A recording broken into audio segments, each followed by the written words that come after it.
रामोनपुर गांव में मनोज नाम का एक मिठाई वाला रहता था। वह बहुत ही मेहनती और ईमानदार व्यक्ति था। उसके हाथ से बनाए मिठाई काफी स्वादिष्ट होते थे, जिस कारण से दूर दूर दे लोग उसे अपने यहाँ कोई आयोजन होने पर मिठाई बनाने के लिए बुलाते थे।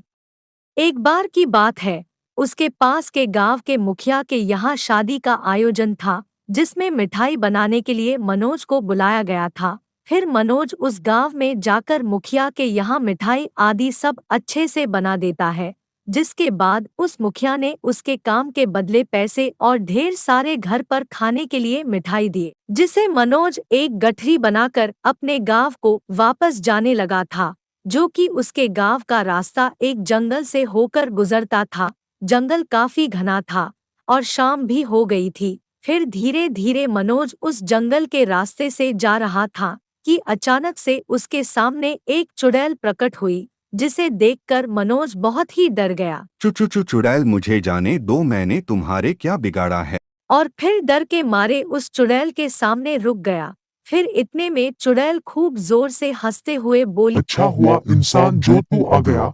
मैं कितने दिन से भूखी थी, अब तुम मेरा भोजन बनेगा।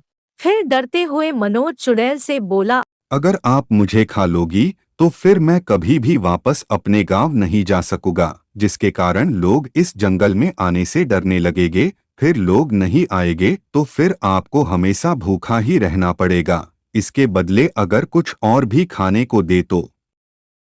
मनोज की ये बात सुनकर चुड़ैल बोली, और क्या दे सकता है खाने में जिससे मेरी भूख मिट जाए। तो फिर मनोज ने कहा, मेरा गठरी में ढेर सारे स्वादिष्ट मिठाई है, अगर उसे खाएगी तो निश्चित ही तेरी भूख मिट जाएगी। इसके बाद मनोज ने अपने गठरी खोलकर वह सारे मिठाई उस भूखी चुड़ैल को दे दिया।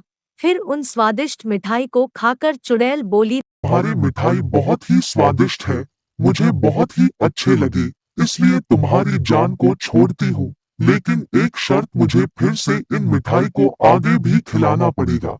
तो मनोज बोला, मैं बहुत ही गरीब हूँ, इसको बनाने के लिए ढेर सारे पैसे चाहिए। फिर मैं इतने सारे पैसे कहाँ से लेकर आएगा जिससे मैं मिठाई बना सके। मनोज की यह बात सुनकर चुड़ैल बोली, रुको, मैं तुम्हें सोने के सिक्के देती हूँ, तुम इन्हें बेचकर इन पैसों से मिठाई के सामान खरीदकर मिठाई बना लेना। इसके बाद वह चुड़ैल अपने उस पेड़ के गुफा में गई और ढेर सारे सोने के सिक्के लेकर आ गई, जिसे देखकर मनोज दंग रह गया और फिर उस चुड़ैल से मिठाई लाने का वादा करके वापस अपने घर चला गया। इस तरह मनोज अपने दिमाग से अपनी जान बचा लिया और यह सारी बातें अपनी पत्नी को बता दिया, जिसके बाद उसकी समझदार पत्नी ने उस जंगल में दोबारा जाने के लिए मना कर दिया। इस तरह उन मिले सोने के सिक्कों को बेचकर दोनों अपना खुशहाल जीवन व्यतीत करने लगे।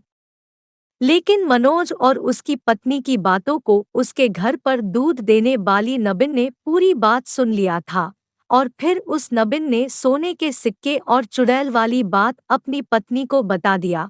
उस नबिन की पत्नी बहुत ही लालची स्वभाव की थी और बोली, ठीक है, आप भी उस जंगल में मिठाई लेकर जाना और उस चुड़ैल से उसके बदले सोने लेकर आना। फिर डरते डरते वह नबिन उस जंगल में जाने को तैयार हो गया। फिर अगले दिन वह नबिन ढेर सारी मिठाई लेकर उस जंगल में पहुंच गया, जहां उसकी मुलाकात उस चुड़ैल से हो गई। तो अपनी जान के बदले में उसने मिठाई को दे दिया। फिर उसके बदले उस चुड़ैल ने अपने पेड़ की गुफा से सोने के सिक्के लाकर उस नबिन की दे दिया। फिर नबिन अपने घर की तरफ चलने लगे।